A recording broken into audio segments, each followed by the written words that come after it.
Hello, everybody, and welcome to the 30th episode of Season 1 of Shivnada Foundation Conversations. I'm Kala Vijayakumar, President of SSN Institutions.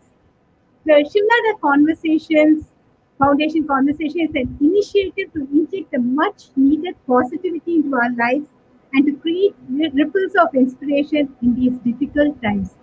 In this series, we have hosted leaders from diverse fields who have shared their life's lessons with us. Our guests include Nobel Prize winners, business leaders, eminent sports personalities, and award winning authors and wildlife filmmakers. We have so far hosted 29 guests, and the sessions have seen over 20 million times. And we hope these conversations inspire you and uplift your spirits. Our guest today needs no introduction. He is one of the most iconic founders in the Indian technology industry. He is none other than Sridhar Vembu, co-founder and CEO of Zoho Corporation. Welcome, Namaskar. Thanks for having me. Namaskaram, Vanakkam, and Sridhar, we welcome you to Shivnada Foundation Conversations, and we are very excited to have you with us.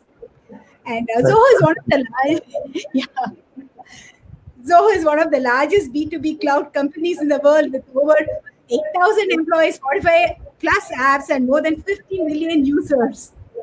And I'd like to also mention here that SSN alumni, many of them are currently working in Zoho. And there were incidents, it's interesting that there were incidents where the students with higher super dream packages joined Zoho because of the brand equity. And I would also mention they said that the quality of hires and the employee retention are the hallmarks of Zoho. And Sridhar has taken the proverbial path less taken approach in his entrepreneurial journey. Founded in 1996, Zoho has been private and profitable since inception. Zero debt, zero external funding. Zoho also has a unique model of opening rural offices, and it currently has 3 rural offices in India. In fact, Sridhar himself works from the village Atanambaru in Tenkasi. We'll talk about these things and much more in today's session. But first, let me start from the very beginning. Sridhar, from being the first graduate in your family to IIT and ultimately a PhD from Princeton, it's quite a journey for a small village boy. Can you take us through your early years? Yeah, I actually grew up in West Mambalam in Chennai, but also and my parents came from a village in Tanjavur district, so I would go quite often. I was there every summer. I spent 2 or 3 months there, 2 months, and then increasing also during Pongal time, all of that. So I pretty much had this dual identity where I was mostly mentally in the village, and city we were in West Mambalam. We know that how it is, and I went to actually Anjugam school there. That was the school I attended till my 9th standard. I was in a Tamil medium school.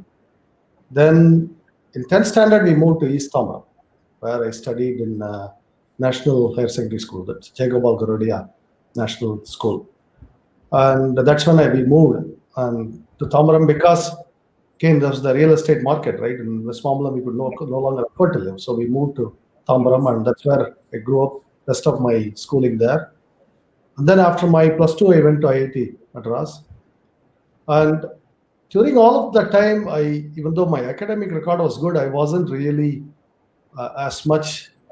I wouldn't say I was academically oriented as much as I was very interested in politics, ideas, philosophy, all of that. That was my interest. I would consume the Tukhlak magazine, and once I started reading English, that was about 9th standard. I was able to read English on my own. I would consume Indian Express, page every cover to cover, and consume all these things quite a bit. I would also along the way, study for an exam the night before the exam. That was the kind of student I was. I make sure that the exam is something to be endured. But my real interest was in all these things, and I actually thought I would become a scientist. That was my goal in life at that time.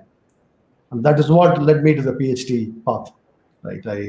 I thought I would become a scientist or a professor and do research. That was the path I was on. And that was actually, even as of 8th standard, had a pretty clear idea. That's what I wanted to do. And all the other interests were on that side. I had an interest in politics and economics, but I knew I wanted to become a scientist. But then life had other plans. Entering business was not even in the top 10 list of things. If you had asked me in 6th standard, I would said I also like to play cricket. That's until I realized I'm not very good at it.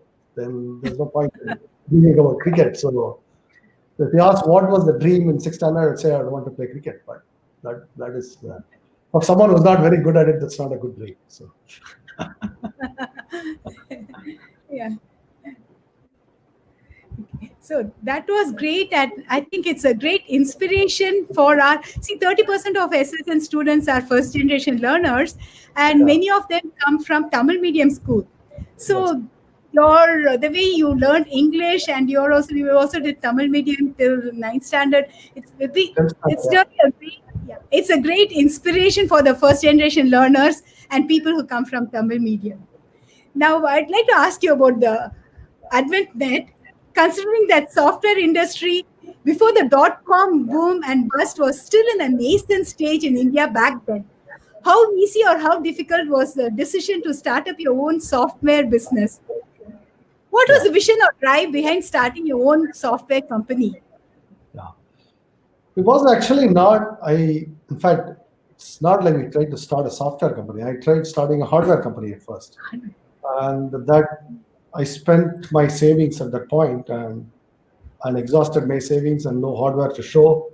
That's when I realized maybe I'm not good at it. So maybe I should stick to software. So it was actually a little bit of, it wasn't like we just immediately started in software. There was some back and forth going around. And the first year was finding a way. And I have always described the process. You end up starting at year -5 when you bootstrap, because you actually have to figure out what to do, and you have to figure out what will make some money to keep the lights on or put food on the table, as I say. And then you have to proceed to the next step from there. That was the early years were like, why software? And I figured, okay, after particularly the hardware adventure, it was clear that when you don't have money, you can't aim for something that requires a lot of investment. And you would think that would be obvious, but it wasn't obvious when I was spending the money. So a lot of these things are not too obvious when you are in it, right? Then after that, I realized that it's obvious that we shouldn't, maybe don't have money. So we have to do something else. And software suggested itself because it doesn't require, or at least it didn't require very much money. And why products? Because it was clear to me even then that more than software services, products had a higher potential for a blockbuster hit. You could do, if you do well, you could do really well. It's sort of, I used to say the software product business is characteristic of the movie business, where you have a hit product, you do really well. But developing a hit product is not that easy. So that's the economy there. So it's sort of that the movie industry, the economy applies. Right. So that's great how you started using your software with your, that's more of your brain related software, and whereas hardware is more capital intensive. Correct. And now, can you please take us through the journey of the initial few years, the struggles, the successes, and failures? Being an Indian company and landing clients outside must not have been an easy process. Can you take us through the process of landing your first major client and building up from there? Yeah. So actually, I'm a co-founder. I had good co-founders, my brothers, and Tony Thomas, who's a co-founder, is still actually very active in the company now. And having all of them around, there was a kind of, we felt that there was a lot of shared sacrifices, shared things together in this. So it was not like I'm all alone playing. Sometimes, I get too much credit for all this, and I'm the public persona in the company, but there's a lot of talent that goes into this, and there's a lot of people. For example, Tony, our co-founder, he's not a very public figure. He rarely ever speaks in public, but he also played a very crucial role in the beginning. And in fact, I'd say he landed the first client. I mean, I didn't land the first client. He was the one who had actually was doing that work then. But by the time I started playing an active role in this, we actually had our first major clients coming from Japan. And so it was international. It wasn't. We were based in India. I mean, our development was in India, and we had an office or a home office, I should say, sitting at home in Silicon Valley, and we had these interest. We went to a trade show, and we had interest from Japanese customers, and I wasn't sure why they were interested at first. Then I figured out they were in the printer copier making, Nota and Kyocera, Ricoh companies, and they needed management software for their printers, and we actually happened to have the right software for it. And they wanted to do business with a small company because their main competition was HP in printers, and HP also had a very strong management software. And they did not want to adopt HP software because HP directly competes with them in the printer space.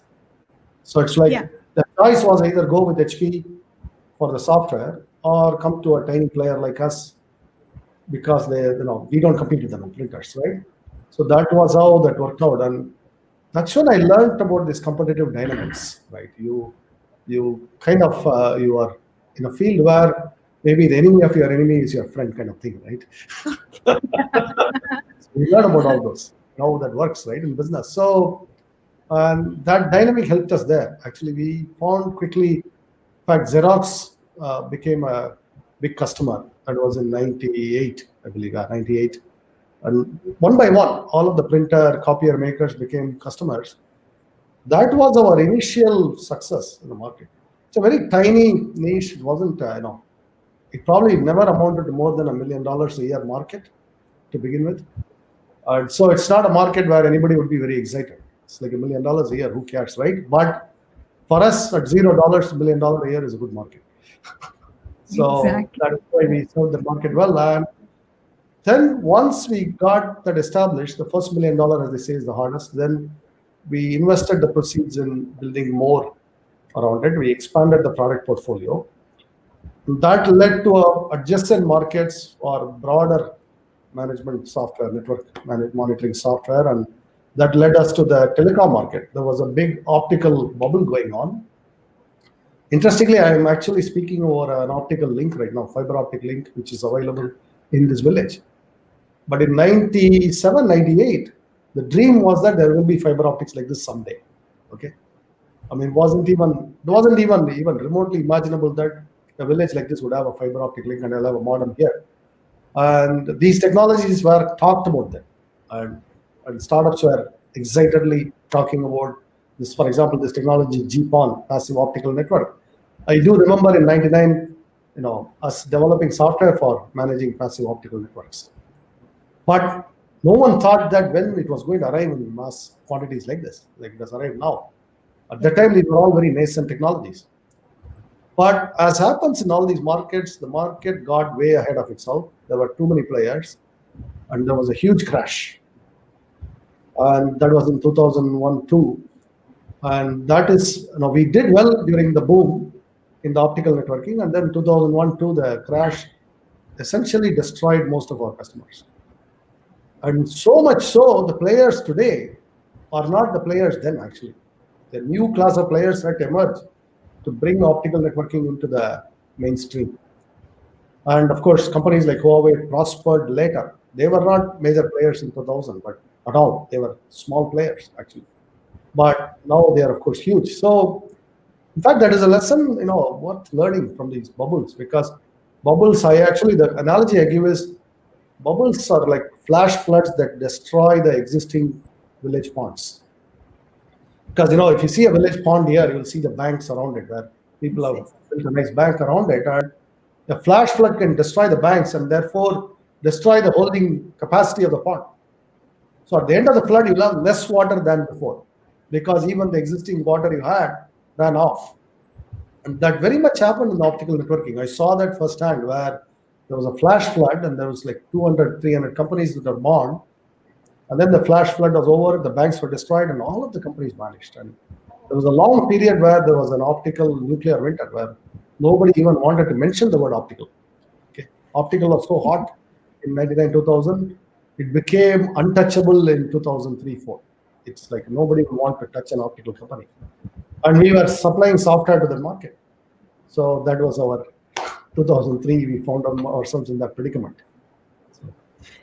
That's great. And, like they say in Tamil, must have been a lot of weather nature. Yeah, correct. Yeah.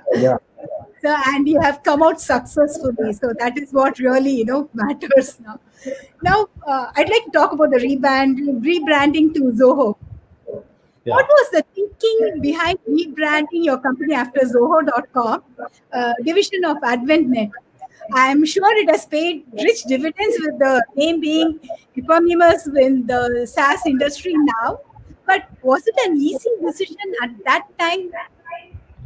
It wasn't. I mean, it was because we already had established products in our AdventNet brand, and it was always, whenever you do this, it was a bit of a struggle, right? Even employees, but in the beginning, there was a funny feeling.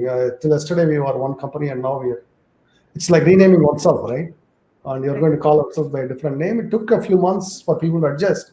But now everybody has forgotten the old name. Actually, most people don't even remember it now. Most employees probably won't know what the old name was. So, but it happened. And we actually always, I'll give you this way. We were in optical communication software. Now we are in SaaS. And I have never actually believed in these ideas like there is one core competence you are good at. Any of these things. I mean, and we, in business, you have to be flexible. You have to go where the opportunity is, what the markets demand, and you have to apply your technology skill sets in a variety of ways. So that is how we kept evolving. And that, a lot of companies too narrowly define themselves.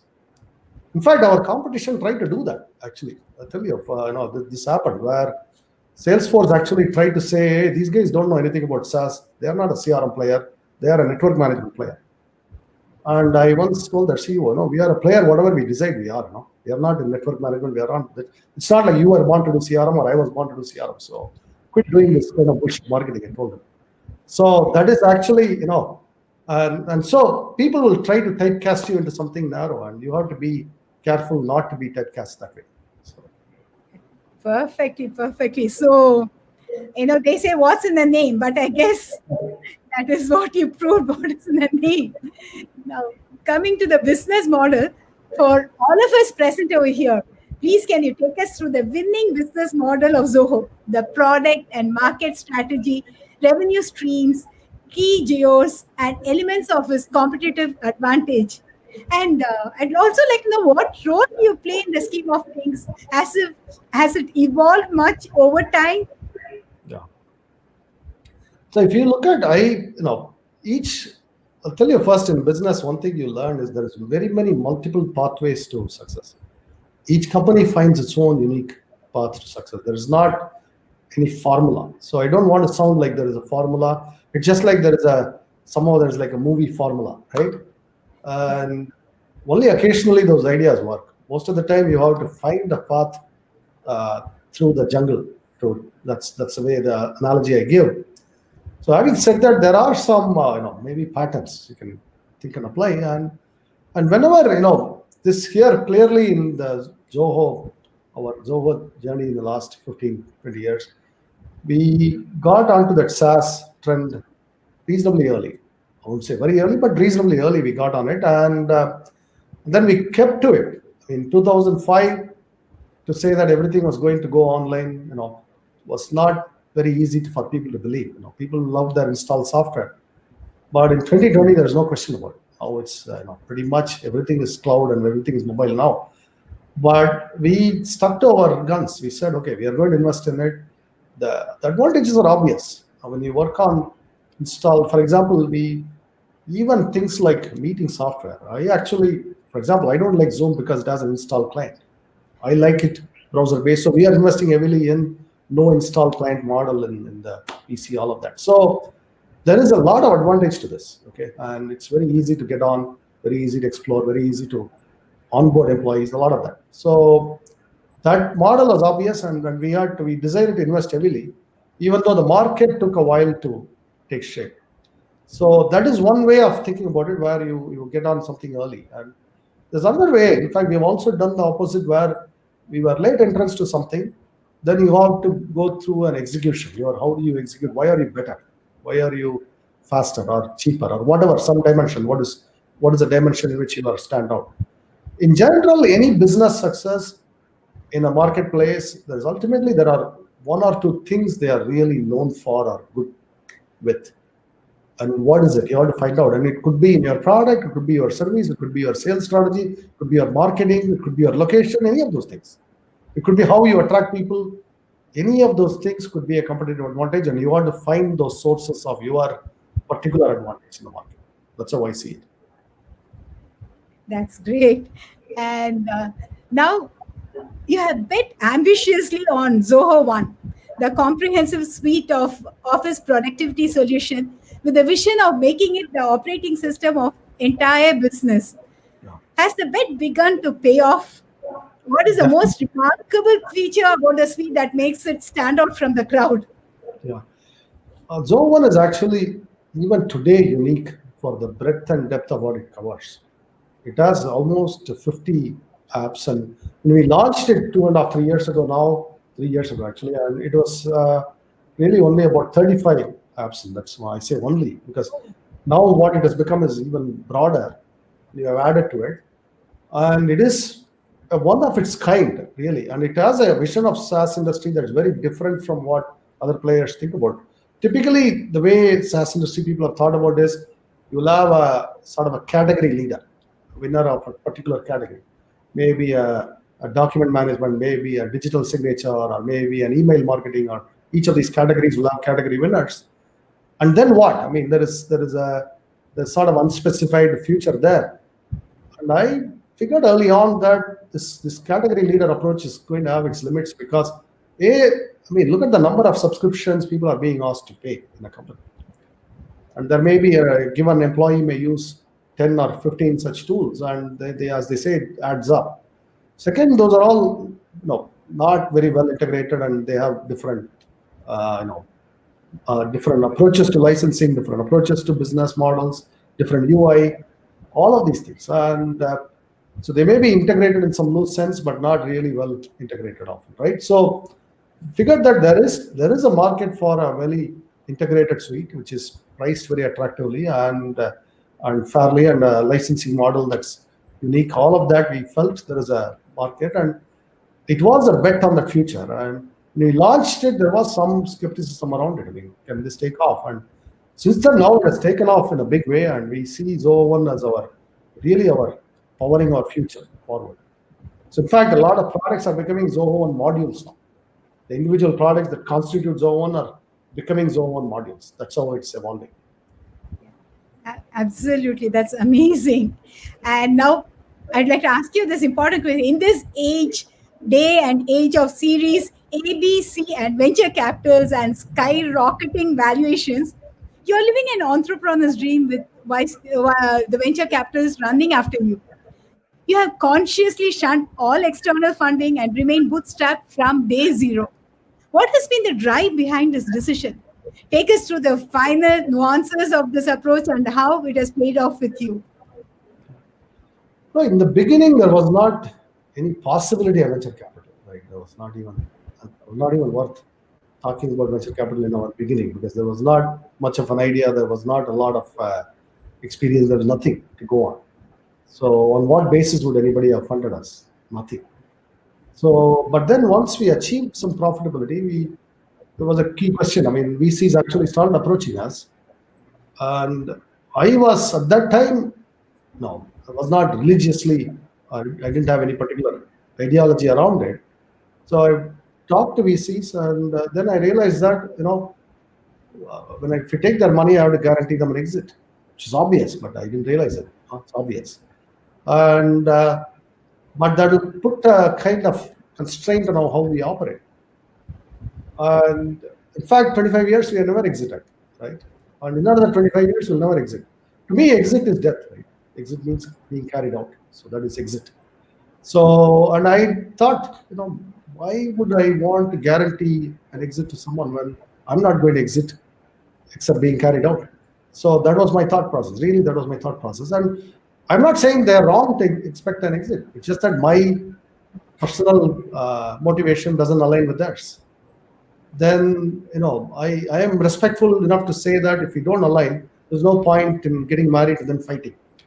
So it's better to stay separate. That is how I felt. And there's no real, it's not like I hate VCs or something. It's just that I don't think their value system and my value system will align. And over time, it has evolved quite a bit. I'll tell you, it's a broader critique I have now. The entire, in fact, the US stock market is a standing testimony to what happens when you excessively focus on it. You have a massive bubble. Anybody with a pulse knows that it's a bubble. Absolutely nobody can believe that there is a rational market going on right now. Okay, absolutely anybody will know that it's a bubble. And this is a bubble in 2000, it was a bubble in 2007 too, and those bubbles, we know how it ended. And this bust is probably going to be even more painful than ever. So, and these bubbles are driven by extreme focus on financial goals, finance. And of course, and aided and abetted by the Federal Reserve, US Federal Reserve monetary policy. But this has kind of financialized the whole industry. Too many companies to name are now obsessively focused on the next quarter, this quarter, next quarter, all of that. A good example would be Cisco. And I'll name names, right? This is a company that was run for quarterly numbers all the time. And 2000, they were a leader, and 2020, they are, they're kind of becoming more and more irrelevant, right? So that is how it happens. When you financialize companies, what happens? Cisco is a classic example. In 2000, their market cap was $650 billion, $600+ billion. That was higher than India's GDP. And so what happened to their potential, right? And the reason is very clear, that they were highly financialized. There was not a strong engineering culture, engineering core, and that shows up in results in the end. So that is my critique of a lot of this, because once you financialize, once you become short-term goals driven, the long-term investment, long-term engineering culture goes out the window. And it happens in so many companies. This movie has been seen again and again. And then finally, there's another thing, right? When there's a lot of companies like to say you have passion about this, all of that. But once the quarterly numbers become dominant, your passion kind of gets diluted. You have to focus on numbers, and you cannot really, in some sense, become true to yourself. And that results in things like burnout. Actually, I see this all the time. Actually, I've seen a lot of entrepreneurs who say, I'm done, I cannot take it anymore, all that. So, and while I'm 25 years in, I'm still fresh, I feel good, and I sleep well at night. I don't worry about this quarter or think about all that. So that's the peace of mind I'm after, more than money. So. That's great. And now I can understand why Forbes call you the smartest unknown Indian entrepreneur. So now I actually like to stay more unknown, honestly. Because again, freedom, right? Unknown is freedom. So yeah, freedom. right. No. So now can we take some questions from our viewers? We got quite a lot of questions from the viewers. Yeah. So Ma'am Gokul has said that a lot of youngsters are able to build the prototypes, but they are failing to convert it to a product. Do you think mentoring of such youngsters on building their ideas into successful product is necessary? Definitely, it could be useful, and there is. Another thing. There's a lot of material out there. The problem is not that there's lack of material, lack of advice. It is what advice to take. You can take mentoring, right? I actually have known young entrepreneurs who have come to me, and they also then tell me, I asked 5 different people, they gave me 5 different things, and then said, now look, you have the problem. Now you have to pick whose advice are you going to follow, right? So you're back to square one then. You have 5 different advice coming at you, and what are you going to take? So that's actually, there is no substitute for developing some internal conviction over time.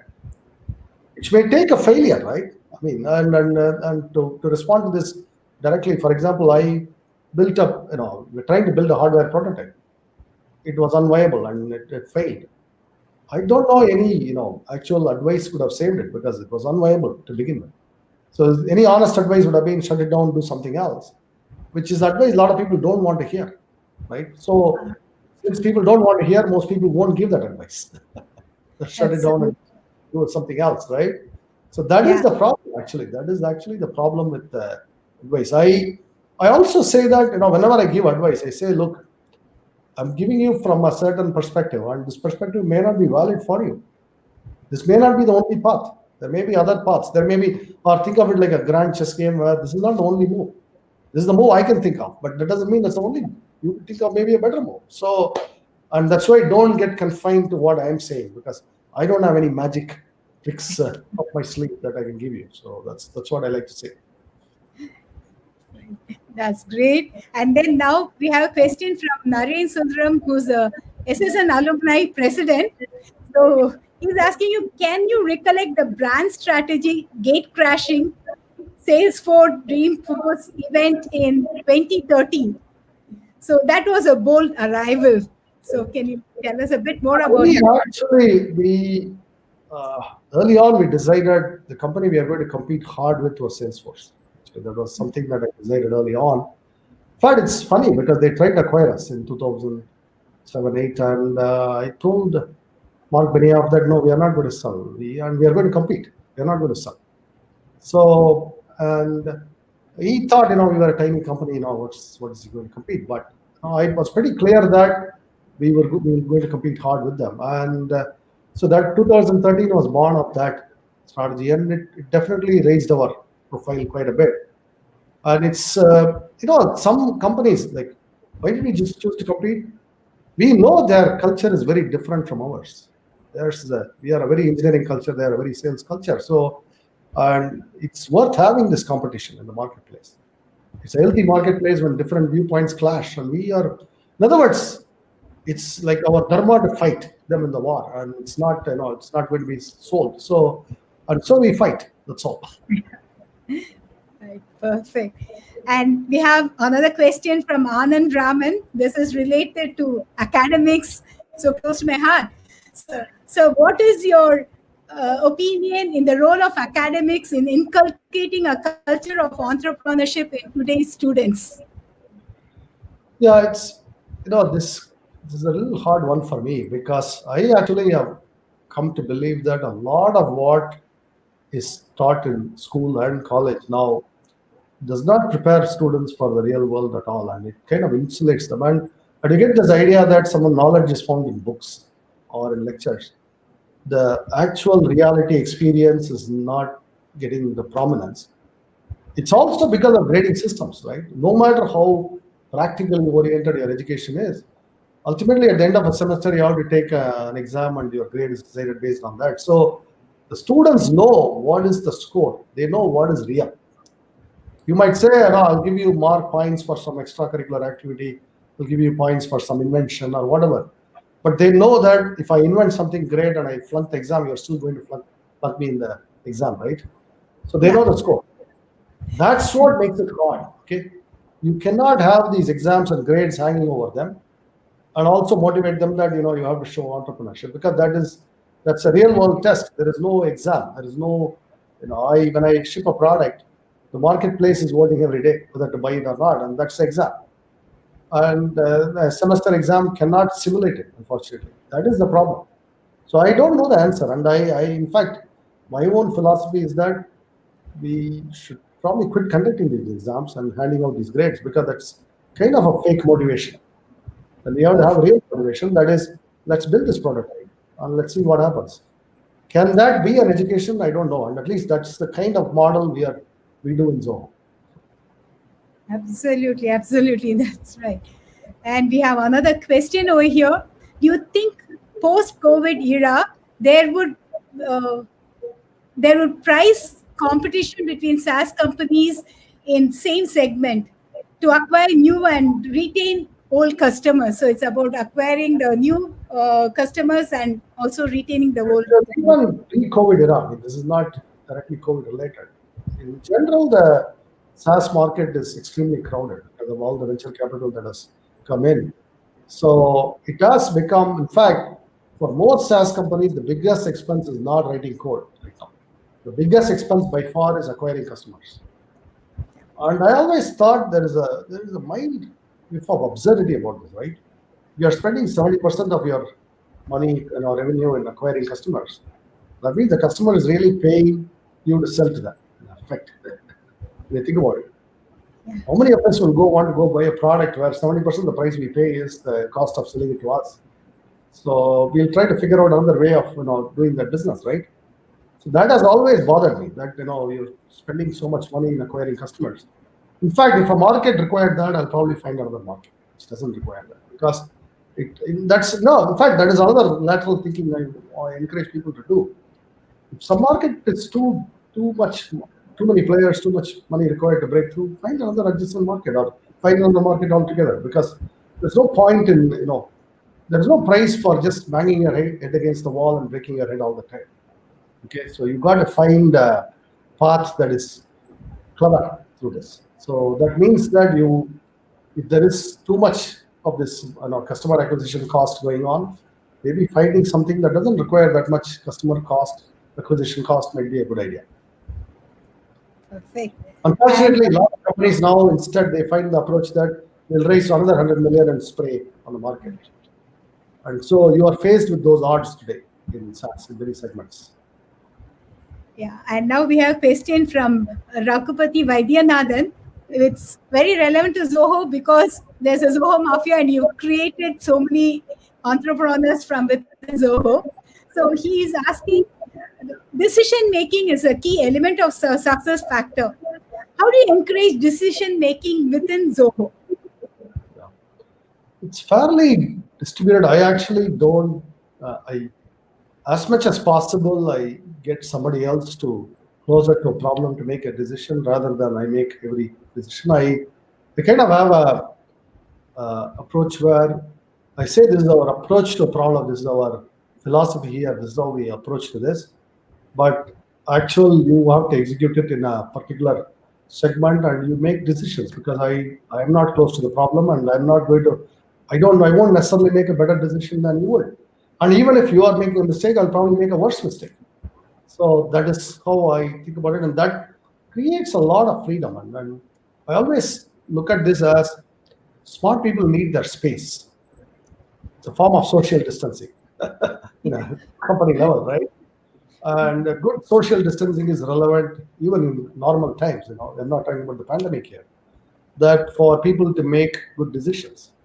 And this idea of being constantly watched over, constantly being monitored, constantly, second guessed is never conducive to creativity or feeling energized. So those are the things I absolutely try not to do. In fact, one of my defining traits should be I don't micromanage. Sometimes people will accuse that you don't even manage. Sometimes you don't even try to manage. And how can you micromanage? I would rather err on the side of not managing than micromanaging. I'll put it that way. And there's another question: how do you drive ideas getting converted to innovation? I don't want to think innovation is a big thing. It's a lot of small things. It's connecting dots. It's connecting of things. It's noticing small patterns. A big innovation can arise from a lot of these tiny observations, and then that becomes solidified into something. So that's how Zoho One itself is a good example, where it's a fairly big, substantial one, but came from a lot of strands that weave it together. That's how I see it. That's great. So your explanation, we could now understand how many people came out of Zoho and started companies and are successful, fresh works.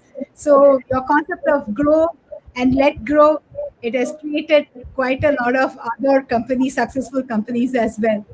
So now I just want to ask you a little bit about the private and security issue, because the SaaS adoption has grown exponentially because of the pandemic, and people have started using cloud-based products to maintain business continuity. However, a lot of the products which are often offered as free take the information of its users, often without permission or in a disguised manner and sell it to advertisers. What is your view on this from the security and privacy perspective? And how is Zoho managing this? Yeah. We actually, from the very early days, we took a very strong view that we will not depend on the advertising model for our revenue.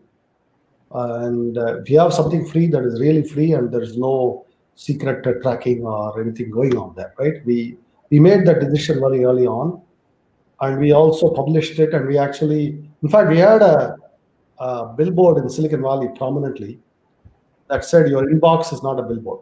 For Zoho, like, your inbox is not a billboard. Okay, and we still actually use that line in some of our media campaigns. So we have actually emphasized, we look at privacy, and in the in the early days, people don't care about it that much. It's all novelty and all of that. But today, the customers are getting savvy around the world, everywhere, and it's true. And in India, people know that their cell phones are collecting too much data. So, and this is not going to be acceptable in the long term. And I think it's going to change through regulations like GDPR, which is quite strict in Europe, and by mass, customer deserting companies that are violating privacy in a big way. So all of that is going to happen. So we want to be on the side of privacy, and we definitely don't want this tracking, endless, all of this. We also actually, along the way, this is a separate topic but related. We actually have invested in digital security for the last 14 years, and those, our tools have come really a long way. We have a very strong investment in security, and to the point there, actually, we can convert them into products, our security tools and security expertise. So that is something, again, that's related, because we have always, I preach inside that we have a immense responsibility when somebody enters their data with us. We have to keep it secure, and we have to keep it private. So that is our goal inside, and I keep drilling this in our people, and those are some of the areas where I exercise really sort of forceful leadership. I say this is important. There's not compromise on it, and we have to comply. And for example, every product goes through a security review. Sometimes it could be an extended process, go on for 2 months, and I hold up the release until the review is complete. I say you're not allowed to launch until the security reviews are completed. So those are the ways I exercise some authority in the company. That's a great strategy, especially when we are being loaded with so many unnecessary emails from advertisers. And coming from the academic environment, I'd like to ask you about, you have this innovative program, Zoho Schools of Learning, which sponsors young, talented students fresh out of school and prepares them with skills required for them to be competent in the workforce without offering a degree. Take us through the idea behind this and how it is shaping up for the future. And is the general idea to make degrees irrelevant in the long run? Yeah, it's a good question. There is a massive disruption coming in higher education, and it's obvious. It's already obvious in the US right now. Okay, and which is, in fact, sometimes a lot of the memo arrives late in India, right? That the Indian students are not getting the memo yet, by and large. By now, it is almost wasteful to go spend on a master's degree in the US. And most of these universities are not worth the trouble, actually. And there's a couple of reasons for it. One, first, the education itself has become detached from reality. It has become way too abstract. You anyway have to learn all the skills on the job. That's the first problem. I mean, take computer science as a good example, right? The computer science curriculums don't prepare you for a good programming career. And the professors would argue, oh, that's not our objective. Well, then the stuff you teach, actually, most people don't retain. That's the problem. Okay, you teach what you are interested in. And, I can demonstrate it easily. In fact, you ask any computer science degree holder from any of the even leading universities and ask them, what is the halting problem? A couple of years later, they will draw a blank. They might have written an exam. They may have even gotten a good grade on it, right? I mean, I've demonstrated in every meeting I go to. I ask people, just quick, you have studied this in history.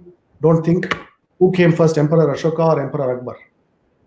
Seriously, I tell you on this question, 50%, 70% of Indian adults who have gone through very good schools will draw a blank on this question. Seriously. They'll make random guesses. This is not a trick question. There's 2000 years separating Emperor Ashoka from Emperor Akbar, but most people don't recall that at all. Okay? They have no recall.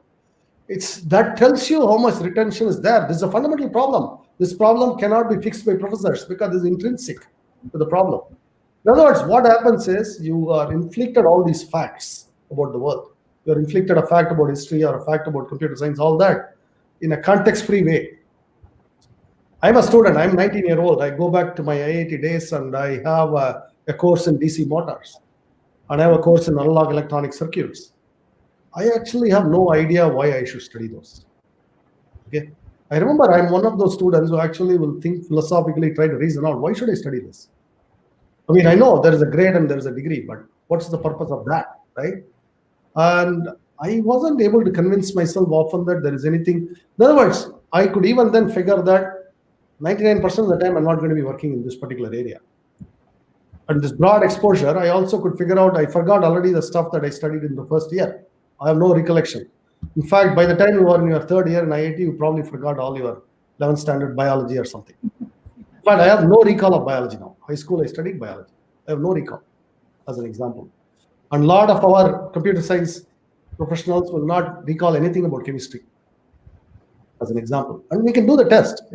Any of the subjects we studied, we even got good marks at in order to get to the engineering college. You'll draw a blank on that very subject. This. In fact, I have a thought experiment. Okay, I would take a really good professor of computer science in IIT, ask them to take the chemistry exam all over again, and they are not allowed to study. They have to take the chemistry exam simply. And you'll see the joke, right? It'll be fun to watch because they will struggle a lot. So that's what happens to a lot of our knowledge that is context-free, inflicted on us. And this repeated observation shows that what I'm saying is correct. Then that has to be contextual. And how do you teach history? You watch movies, historical movies. You actually generate some interest. And God forbid, please don't conduct history exams because that's completely useless to conduct exams because the retention is particularly poor after that because you are optimizing your entire knowledge acquisition for that exam. And in fact, your interest goes out the window. As I say, the God left the temple. You only have the exam. So that is why I think that it's very important. This subject is very deep. And I believe in contextual learning. And that is what Zoho Schools of Learning does.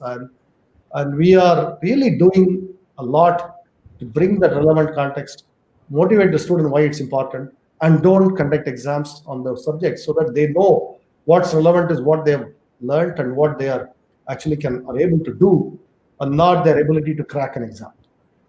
So that's the model of education that I prefer. This, I think, is going to disrupt college education because all the material is out there on the internet now, and everything is there, right? You can learn almost any subject now, essentially for free, and maybe a small fee. And also you can go at your own pace. You can put together a curriculum of your own interest.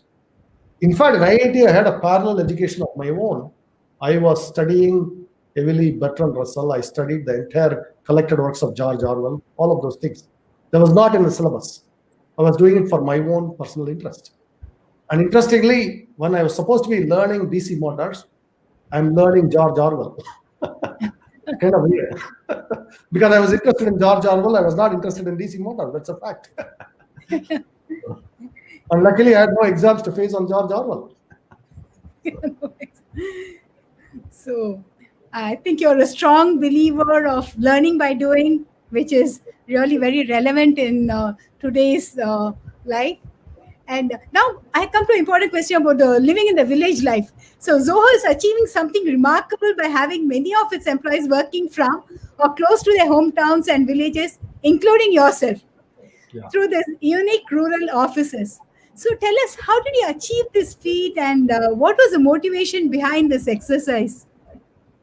Yeah, it again came from, we observed that 80% of our employees, or maybe 90% of our employees in Chennai, did not come from Chennai. And it's probably true for any company, right? Really, Chennai specializes, or Bangalore specializes in attracting youthful talent from rest of the other rural areas, other districts, all of that, right? And it always bothered me because, population of Chennai has exploded.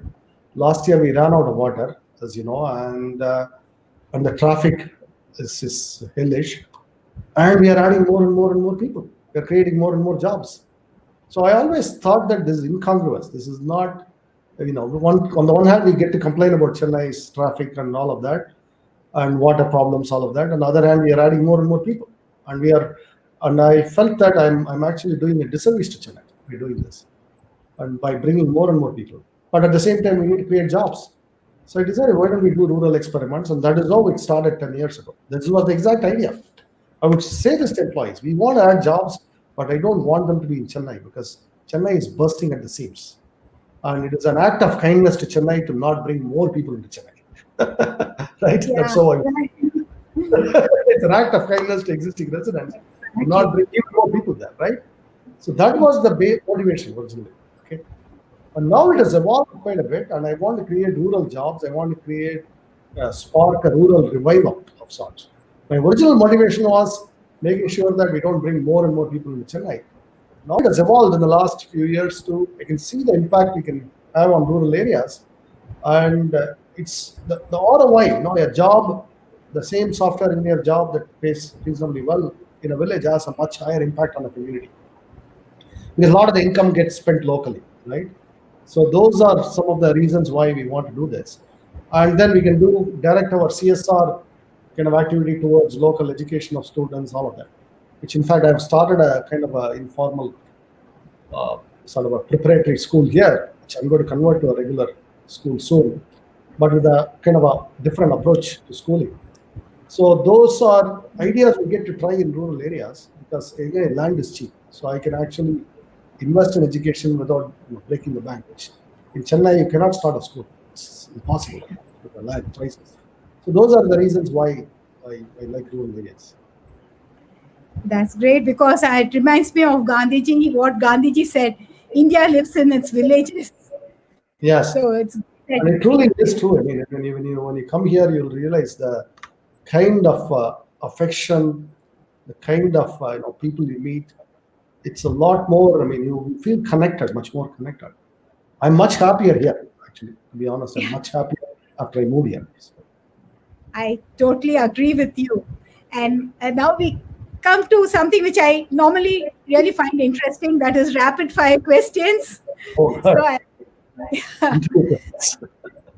So now I'll just shoot out some questions to you. If Zoho were an acronym, how would you define it? Well, it came from Soho. Small office, home office was the original motivation. So Zoho is the cool Soho, maybe. So, I thought you might say zero outside funding, homegrown organization. That'll work too. Yeah. I didn't think of that. So, one thing which differentiates Zoho and a suite of applications from competitors. It's really the breadth and depth and the integration of it. Really, nobody has the breadth of coverage and the depth in each area and the full integration that we provide. That's where it really shines. Absolutely. Great. So, as a 25-year-old Sridhar, would you have done anything differently? It's again, I definitely I made my mistakes, but at that time it didn't feel like a mistake. And I say that a lot of these you have to learn by making the mistake. You cannot learn otherwise. And I'll give you a Buddhist analogy. Buddha said you can appreciate non-suffering only after you have suffered. Or veil in arumai in Tamil, right? You can only appreciate the shadow after you have suffered the hot sun. So like that, you can only appreciate not making a mistake after making some mistakes. So one upcoming entrepreneur or startup that excites you the most? Right now, actually, Zerodha is a very interesting company because they also bootstrapped. They are leaders in the whole stock market, stock trading, this thing, and I'm quite fascinated by what they have done. So it's a very interesting company. Sure. And the biggest difference between village life and city life?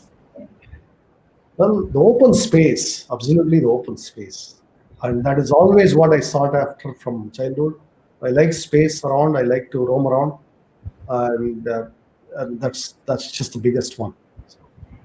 And a very healthy lifestyle during this COVID times of social distance. Open space, yeah. Naturally, happen naturally. Yeah. And one dream that keeps you awake at night. Well, that's a tough one. Because sometimes I wake up like a sweat and nightmares, so I don't know what. No, you said that village life makes you get sound sleep at night. I think that was what you mentioned to me. Actually, there is, funnily enough, I wake up at very early, 4 a.m. Because the peacocks here make a loud noise. I wake up to the peacocks every morning, and they sometimes wake you up, right? You cannot sleep beyond that because there's like a loud clatter of the peacocks around, and so that's what wakes me up at morning. And that's a beautiful sight to see the peacock in the morning. I'd like to ask you one closing question, and because there have been so many entrepreneurs out of SSN and Srinagar University, so we'd like you pick your brains on a few pearls of wisdom for a budding entrepreneurs and aspiring entrepreneurs who are tuned in right now. So having built a company from scratch and then turning it into $1 billion business without raising a single penny from outside, how did you manage it? And next, what is the next big innovation? Where is the next big innovation coming from? Where do you feel that the next big innovation will be coming from?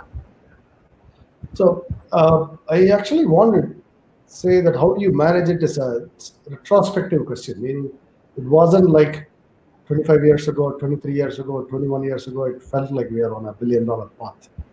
So you have to learn to enjoy the path you are on. It may turn out to be $1 billion path, but if you are constantly focused on the end goal, you may not enjoy it, and then you may not ever get there.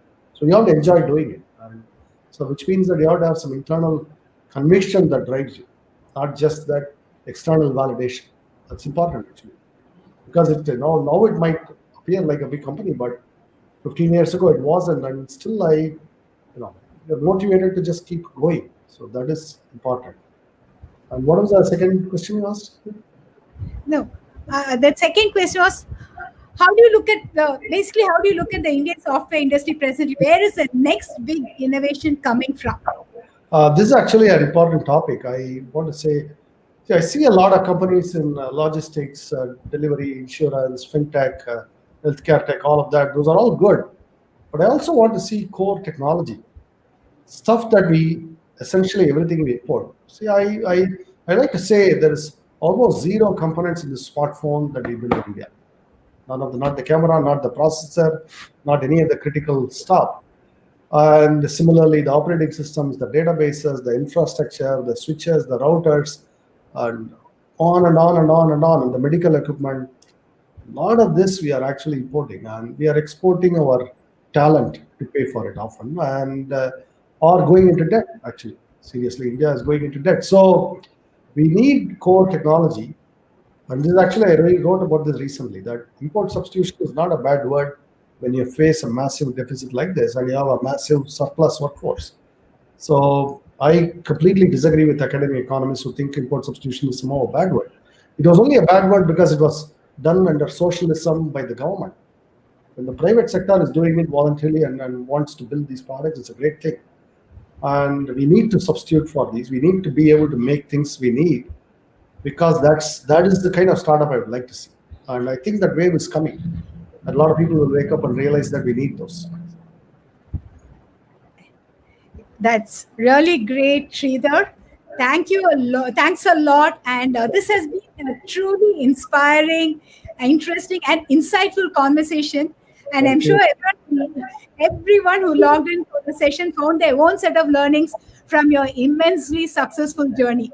So again repeat, Gandhiji has said the future of India lies in its villages.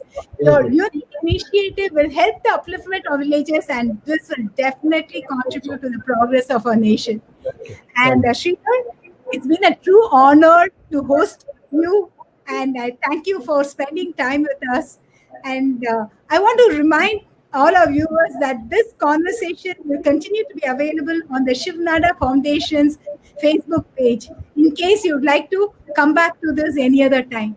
And Sridhar, thanks once again. It's been a great honor meeting you. I've been looking forward to meeting you for quite some time. And it's a very nice platform to meet you. Thank you. Vanakkam.